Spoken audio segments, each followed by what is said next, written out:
Welcome to the Truman Charities Podcast. I am Jamie Truman, your host. Did you know that trafficking in the U.S. is a huge business?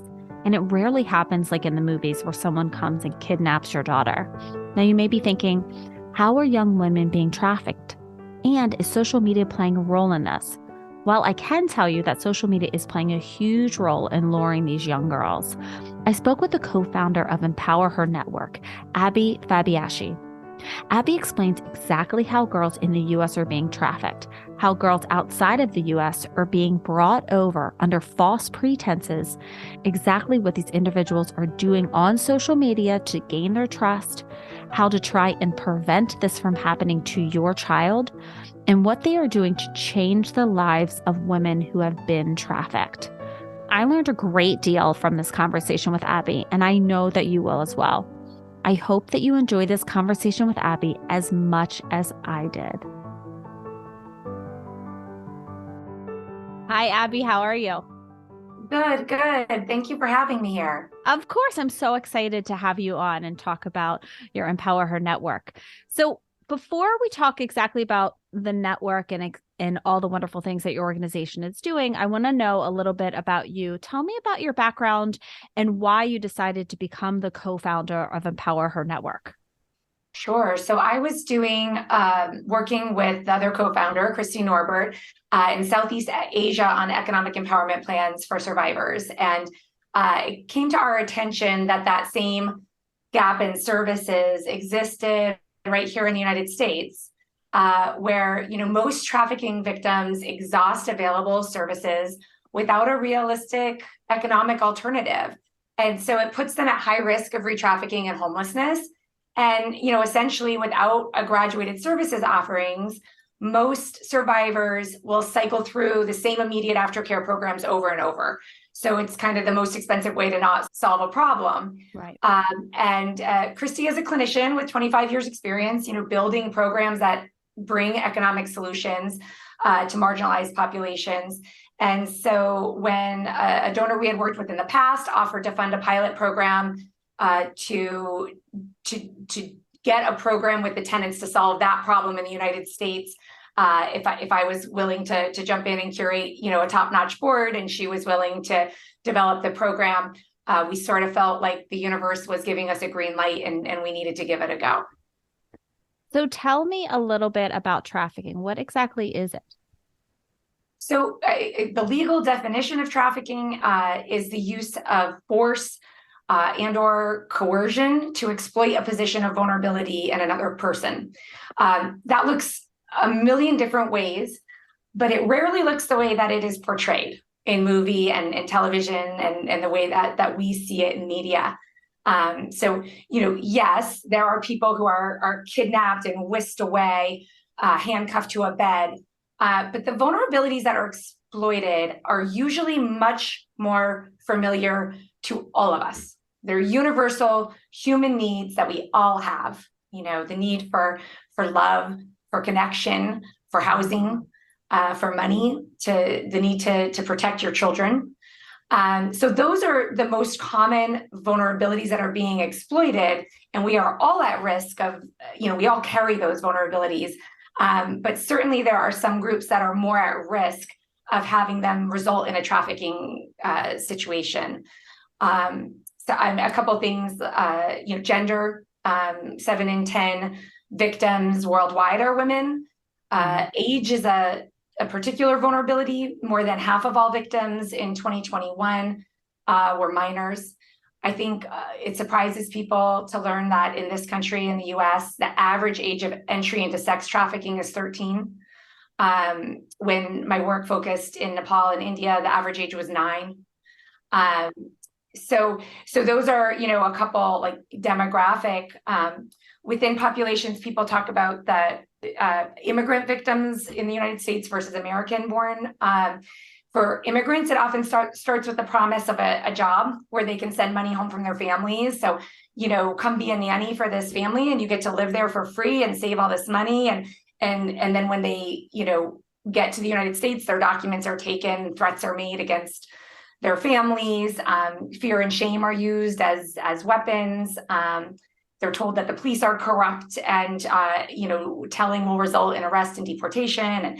And so that's a common kind of vulnerability track for immigrant populations. For American-born citizens, runaways and foster care, those systems, runaways who need a place to stay, kids in the foster care system who would do anything to have that sense of belonging. And the reality is that, our system is broken and doesn't do a good job of providing for those universal human needs. And so trafficking is rampant within that community. Drugs used as a way to force coercion or enforced drugs are a common tool that traffickers use. When you're talking about this, Abby, and I was very interested in your organization when Heidi brought it to my attention, because a lot of people don't understand that it can happen directly in your backyard. And personally, to me, my cousin and best friend growing up, she had a very rocky situation at home. And when she got to her early teens, she met someone that clearly had wrong intentions. She ended up doing some heavy drugs, prostituting in Baltimore City. And then one of her, I guess you would call it clients, took her life at 19. And it happens all the time. And it happens and people just don't understand. So when a lot of times when they're talking to say you and you hear this numbers, it's just kind of numbers, and it's something that doesn't happen to me and it doesn't happen to my family, but it is very prevalent in the United States. Yeah, I think a great way to think of it is that when anyone is vulnerable, everyone is vulnerable. Right. Because at the end of the day, a business has been created and the people who are making money will always find enough supply to fill demand. Media is now the most common way that people are being recruited into trafficking versus certain street areas or, poverty locations. It's social media, which all of our kids so you think about that need for belonging. If you have a kid who's really jonesing for that first kiss, all of a sudden it feels a little closer to home. Right? Yeah, I was reading. So on your website, you have some amazing articles on the bottom. And one of them is protecting your children from human trafficking. And that is when you guys get into the actual numbers of social media, which took me away. Like I had to step back and kind of absorb it. And one of the things that it's been skyrocketing since, I guess, 2000 to 2021, it said 55% of trafficking victims are recruited by social media. And then it even increased so exponentially when the children were had to do school through the internet. So they were on the internet quite a bit through these social media outlets. Yeah. And I know in our household, we were very aware of parental controls and everything. And then when it went to schools, it was getting in the way of, sometimes the parental control was making so they couldn't access a classroom. And now I'm working from home and someone's coming into my office in the middle of a call. And so we ended up shutting down a lot of these parental controls, and it opened up, I think, problems. Yeah. Can you give me an example of how young adults or children are getting recruited by social media? Sure. I think that universal need for longing and looking at, tweens and teens who they want to go on that first date. They want to go on, have these new experiences, especially probably after the pandemic. And so they are online and it looks like a friend of a friend. So, these phishing accounts that are created, a lot of times they get smarter and smarter and smarter. They use images of people, maybe even you loosely know that person, all it takes is for that one of the friends in your kids group to like them and then, and say that they're friends. And then when it comes into your child, they're like, oh, they're friends with Cooper. Yeah, I'll accept. And all of a sudden, then that next person, oh, they're friends with 4 of my friends. I must know them. They must be in our community. And then you start chatting or talking, you're exchanging messages, you're liking things on TikTok and, or what do they call it? Not liking on TikTok. And so you start to feel like you have a relationship with someone who you don't actually have a relationship with and who you don't actually know. And then you're meeting at the mall. right? Or you're meeting at, and that is how those situations are used to groom people and to get them to feel like they have relationships. You know, a trafficker is working at any given time 10 to 25 girls. Wow.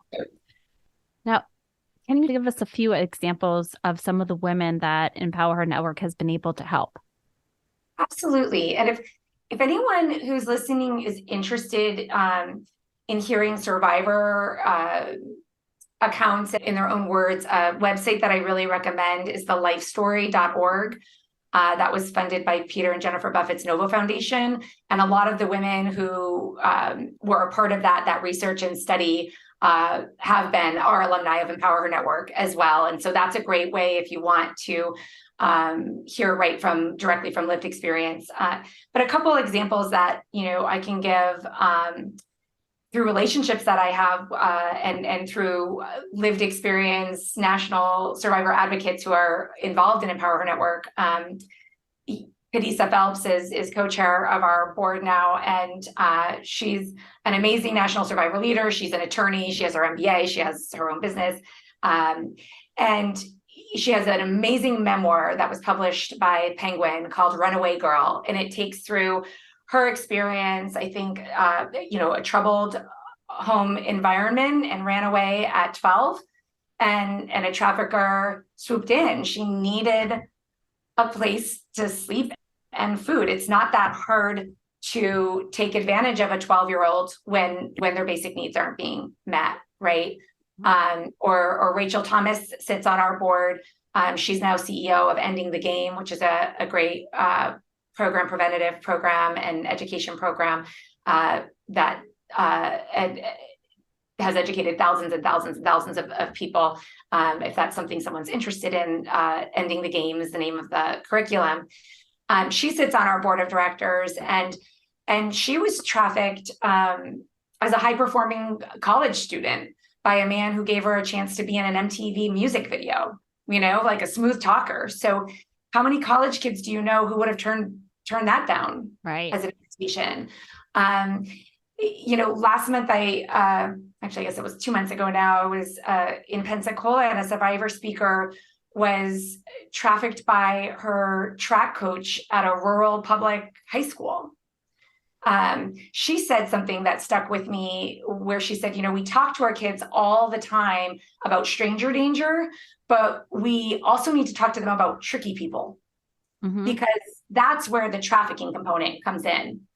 That ability to connect and then tap into fear, shame, all of these things. So, those are a couple examples that are really accessible, alarmingly accessible.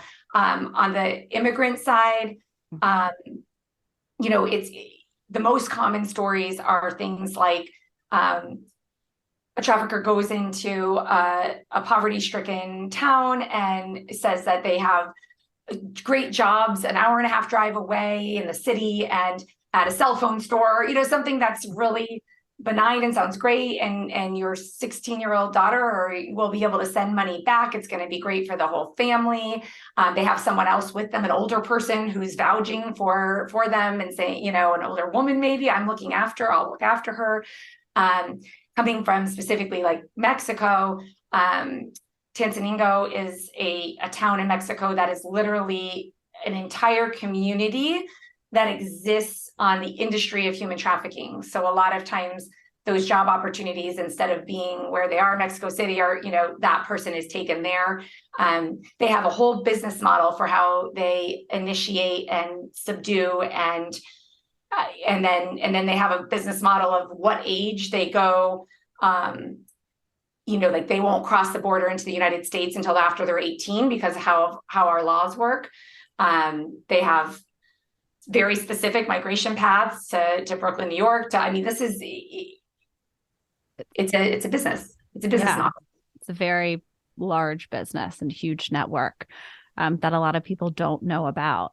And I do love that what you have on your website is that circumstance is all that separates us from those enslaved, which is 100% true. So can you tell me a little bit about your network? Yeah. So, the barriers that are encountered by survivors as they exit the life are layered. And that means that the solutions have to be layered too. So it very much is a network. Immediate aftercare services for trafficking survivors is a must, right? So that's trauma support, temporary shelter, addressing any legal issues. You can get records expunged, those kinds of things. And Empower Her Network exists to address a national gap in services that was actually identified by those immediate service providers. So that network of organizations recognize that most survivors exhaust what is available and haven't actually changed the vulnerable situation that led to their initial exploitation. And so the handoff back to society is often unsuccessful. And as I said, these survivors are cycling then through the same immediate aftercare programs over and over. Mm-hmm. And so how our network works is when nominating partners, we have over 80 nationally in the Maryland, DC area. If it's helpful, I can certainly get a list of our nominating partners there. When they are sitting across from someone who's at that crossroads, right, where independence is possible, but barriers abound, they've reached kind of basic stability. But we know that without assistance, our societal barriers will get in the way.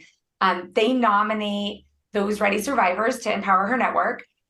And that kicks off a 12 to 18 month collaboration. We have local trauma-informed advocates who collaborate and build and look at what the unique challenges and opportunities are and put together an empowerment plan. And that plan funds the tangible needs around housing, education, and employment.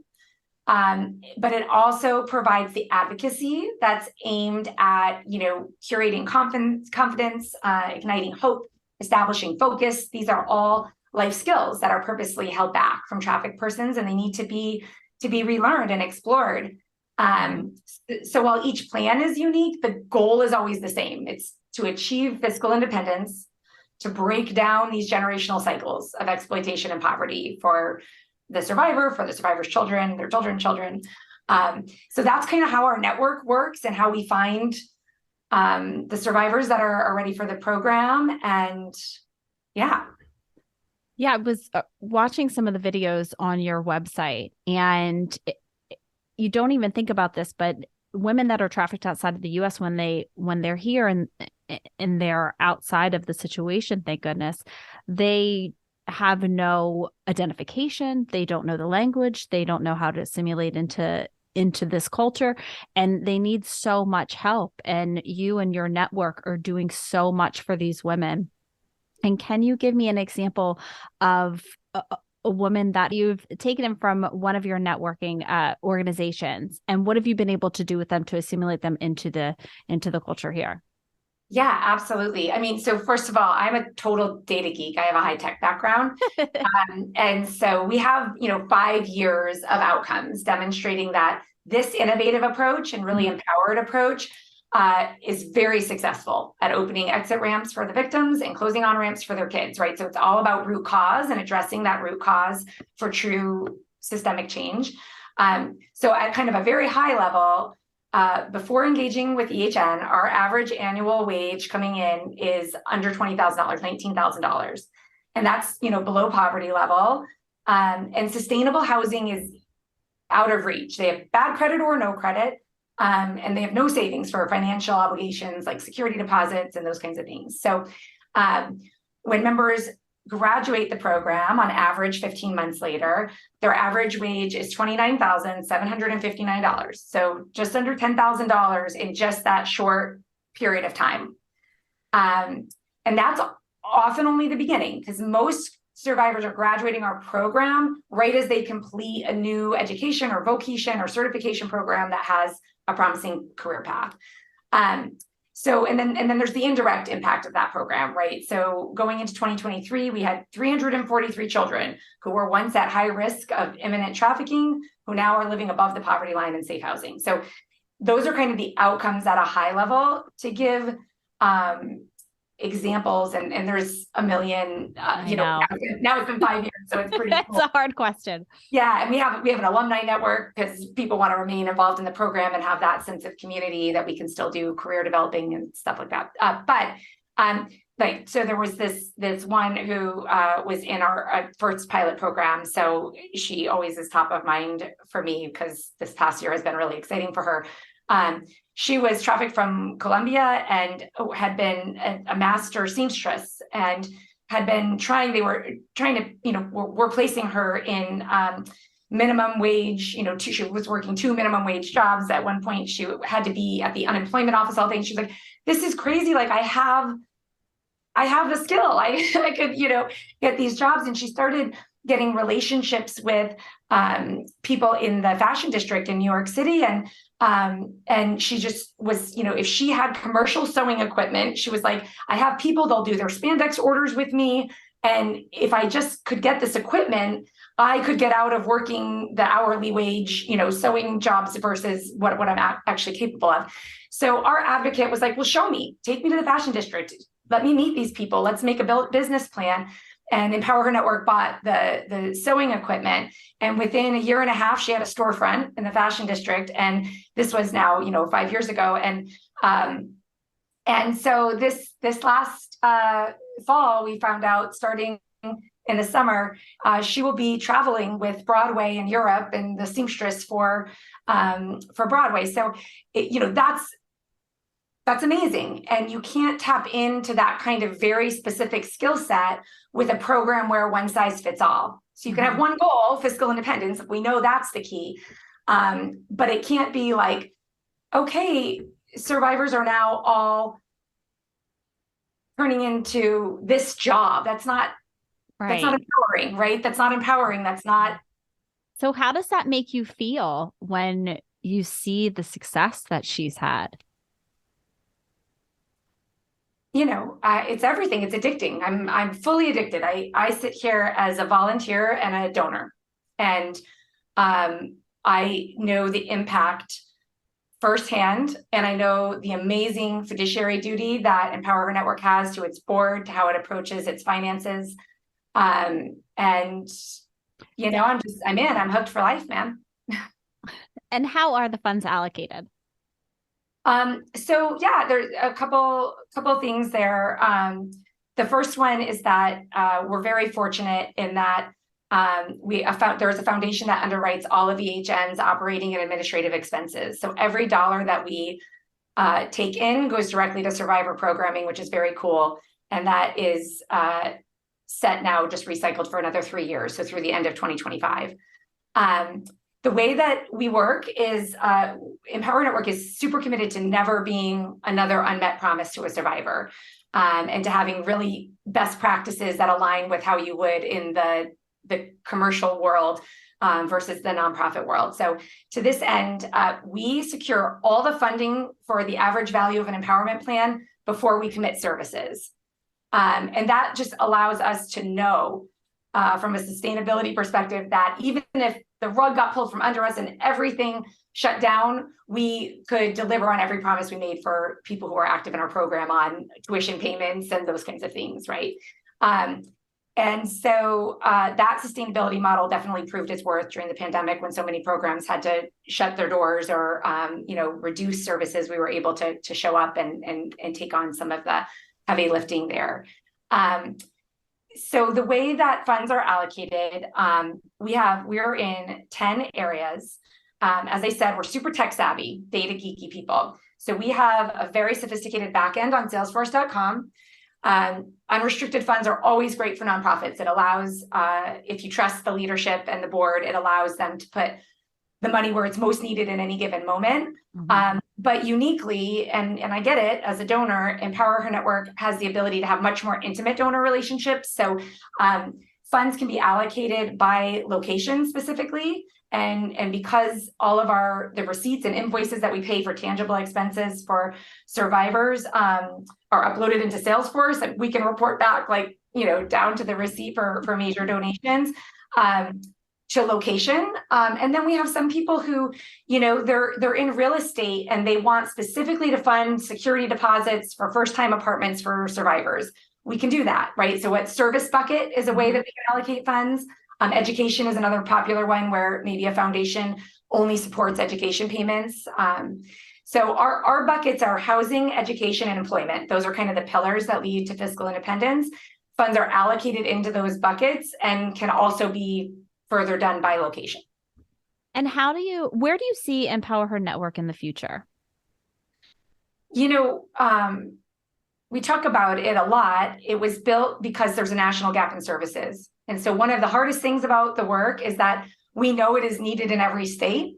Mm-hmm. And we are committed to thoughtful growth that preserves the integrity of the program. And obviously funding, is what drives further growth. My great hope and vision for Empower Her Network is that we have this proven program. We know it works.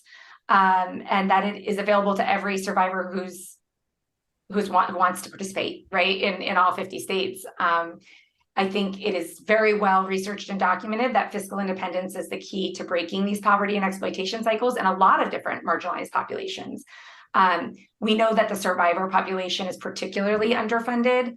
Women and girls programs only make up 2% of all funding that goes into not-for-profits. And only 2%. Only 2%. And that includes like reproductive rights, which takes a big chunk, and other very important topics right. on different things. But so the amount that ends up being tied to the survivor community is very, very small.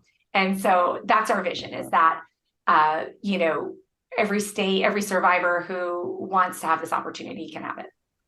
And as we're talking, a question just came to mind. And what would your advice be to parents about social media, since that is such an area of recruitment? What can they do to try to help protect their children? Yeah, absolutely. One of it I kind of said earlier, like talk to them about tricky people. Okay. And be very specific. Like from a very young age, you say things like, we obviously consider all of our friends and families and teachers and coaches to be good people. But if any of them ever do anything bad to you, tell us right away. We will always believe you. Sometimes people are tricky and mommy and daddy might think they're good people, but we will trust you. You tell us if you find out before we do, right? That someone isn't as they seem. And then, be even more specific. If someone says to you that, if you tell us what they're doing to you, that they'll hurt me or they'll hurt daddy, or they'll tell us something bad you did. That's a really common tricky people thing, to catch someone. They don't exploit them until they've caught them doing something wrong, smoking a cigarette or whatever it is. Proactively say to your kids, they are full of crap, right? Like there is nothing that you could do where you lose daddy and I, and they can't hurt us. Daddy and I will always be fine. They're just trying to trick you. So as long as you tell us, we can fix it. Having those kind of like really specific, and as they get older and go to college, it might even be like, hey, even if someone had a video of you on drugs, having sex with multiple people and threatening to show it to us or put it online, whatever it is, you will never lose us. Like trying to give the level of shame that these traffickers elicit, that right. And proactively saying it to them so they've heard it before, and it doesn't feel like this is, something that there is always a solution. Right. I do like that you use tricky people, because I haven't thought of that term yet. And I do also like how you're saying that age specific. So use specific things that could happen to your child at that age. Say you're going to speak to, say, your 10-year-old a lot different than you're going to speak to your college kid. And there's going to be different examples, but it all kind of rolls into the whole thing that we're never going to leave you. You're never going to be, right. Upset with you. And obviously managing their social media is a huge part of it. I feel like that's hard because my 6-year-old can use the computer better than I can, right? So I feel like we always have to be on top of this. Yes, and it changes all the time. It changes so fast. It's like remembering that trafficking exists to meet demand, and so being focused on ending demand wherever you see it. and even within your household, like a hard look at your habits and your music lyrics. And, what have you been okay with happening at bachelor parties because you assumed consent, talking to kids about consent, all of these kinds of things. We were at our board retreat this year. An alumni was talking to the board and asked, one of the board members asked her who the buyers were. And she said, your cousin, your friends, it's people who look and dress like you. So own that and take that into your knowledge and your living space, because that means that, we can be a part of the solution. Mm-hmm. I've learned so much from this conversation. I really enjoyed every minute of it. And you guys are doing some absolute amazing work. Before I let you go, is there anything that you would want someone to know that we haven't covered? Thank you so much for putting a spotlight on all of these different important topics and organizations. I think the big thing for Empower Her Network is anyone who's interested in getting more actively engaged, let us know, reach out. If employment contacts are a huge thing for us, people who want to be a part of the solution as it relates to fiscal independence for steady wage jobs. If you're in housing and you have access to be able to make philanthropic credit exceptions as a landlord, obviously every donor dollar counts, but that's all tied to just Empower Her Network. Bigger than that, like just in the anti-trafficking movement, what I would say is once you can't unknow, and you'd be surprised how much change you can all have. So even if within your lifetime, if you're looking, you will have reason to call the National Trafficking Hotline to report suspicious behavior happening in restaurants, happening in nail salons. And so just engage, be aware, educate yourself, and because we're just stronger together. And I've really seen over the last decade of being engaged in the movement that you can move the needle. It feels overwhelming, but you can move the needle. And how can people follow you? Yeah, so Empower Her Network is, LinkedIn and Instagram and Facebook and Twitter. It's the colors are orange and pink. So when you see the logo that pops up, that's orange and pink, that's us. And then certainly online, there's a contact, ability to email me or Christy, the co-founders. And so anyone who wants to get more, personally with time engaged, please feel free to reach out to us. Awesome. Well, thank you so much again, Abby, for coming on. And I loved learning everything about your organization. And I hope that everyone else loved this as much as I did. And I want to say thank you to everyone listening. And until next time. If you liked this episode, please make sure to rate and review our podcast. That is how more people learn about the Truman Charities Podcast and our organization. And to make sure you don't miss any of our future episodes, subscribe. If you'd like to follow Truman Charities, you can follow us on Facebook at Truman Charities, Instagram at Jamie_Truman Charities, and check out our website, trumancharities.com.